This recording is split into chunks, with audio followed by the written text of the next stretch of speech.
Football বিশ্বের তর্কের টেবিলটা চিরকালই দুই ভাগে বিভক্ত, ব্রাজিল আর্জেন্টিনা। মাঠে এই দুই লাতিন পরাশক্তির লড়াই মানেই এক অলিখিত যুদ্ধ, ফুটবল প্রেমীদের ভালোবাসার চূড়ান্ত পরীক্ষা আর বাড়তি উন্মাদনা। আর দুই চিরপ্রতিদ্বন্দ্বীর লড়াইটা যদি হয় বিশ্বকাপের মতো মঞ্চে, তাহলে তো সেটি ফুটবল প্রেমীদের জন্য হয়ে ওঠে রীতিমতো এক মুখরোচক খাবার। কিন্তু ১৯৯০ বিশ্বকাপের পর একটিবারের জন্য আর বিশ্বকাপের মাঠে দেখা যায়নি এই দুই দলের মহারণ। সেবার দিয়েগো মারাদোনার জাদুকরি পাস আর ক্লদিও ক্যানেজিয়ার পায়ে বিষাদের নীল চাদরে ঢাকা পড়ে মাঠ ছেড়েছিল সেলেস্তাওরা। বিদায় নিতে হয়েছিল তাদের রাউন্ড অফ 16 থেকে।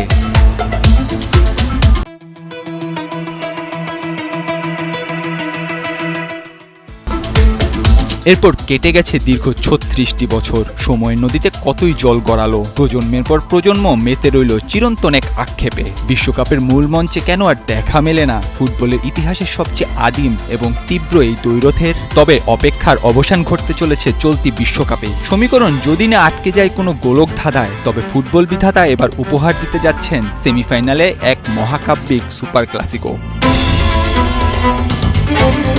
হ্যাঁ, ঠিকই শুনেছেন, চলতি বিশ্বকাপে কাটতে পারে ৩৬ বছরের রোমাঞ্চ খরা। আর্জেন্টিনা ব্রাজিলকে আবারও দেখা যেতে পারে মুখোমুখি লড়াইয়ে, সেটিও আবার সেমিফাইনালের মতো বড় যুদ্ধক্ষেত্রে। তবে তার জন্য দুই দলকে পাড়ি দিতে হবে কণ্টকময় এক পথ। গ্রুপ জেতে ইতোমধ্যেই শ্রেষ্ঠত্বের রাজমুকুট মাথায় পড়েছে আর্জেন্টিনা। টানা দুই জয় উঠতে থাকা আলবিসেলেস্তাদের সামনে এবার জর্ডান বধের আনুষ্ঠানিকতা। এক ম্যাচ হাতে রেখে গ্রুপ চ্যাম্পিয়ন হয়ে তারা পা রেখেছে শেষ ৩২-এর মঞ্চে, যেখানে প্রথম অগ্নিপরীক্ষায় স্কালোনি বাহিনীর জন্য অপেক্ষা করছে লাতিন প্রতিবেশী দেশ উরুগুয়ে। অপরদিকে বিশ্বকাপের শুরুতে খানিকটা খেই হারালেও হাইতি আর স্কটল্যান্ডকে উড়িয়ে দিয়ে আপন কক্ষপথে ফিরেছে হেক্সা মিশনে নামা ব্রাজিল। গ্রুপ সেরা হওয়া সেলেসাওদের রাউন্ড অফ 32-এ সম্ভাব্য প্রতিপক্ষ সূর্যোদয়ের দেশ জাপান।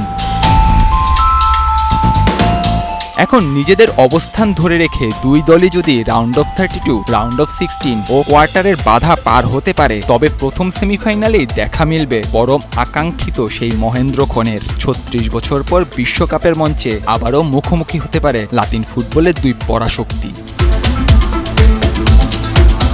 পেন্ডুলামের মতো দুলতে থাকা এই সমীকরণ কি শেষ পর্যন্ত মিলবে? ৩৬ বছর আগের সেই তুরিনের ক্ষত কি এবার শুকাবে সেলেসাওরা, নাকি আলবিসেলেস্তারা আবার লিখবে নতুন কোনো রূপকথা?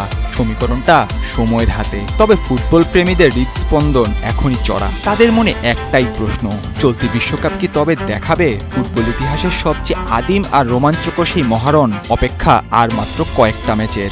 এরপরই হয়তো মঞ্চস্থ হবে শতাব্দীর সেরা ফুটবল মহাকাব্য। নাহিয়ান আরেফিন, ৭১।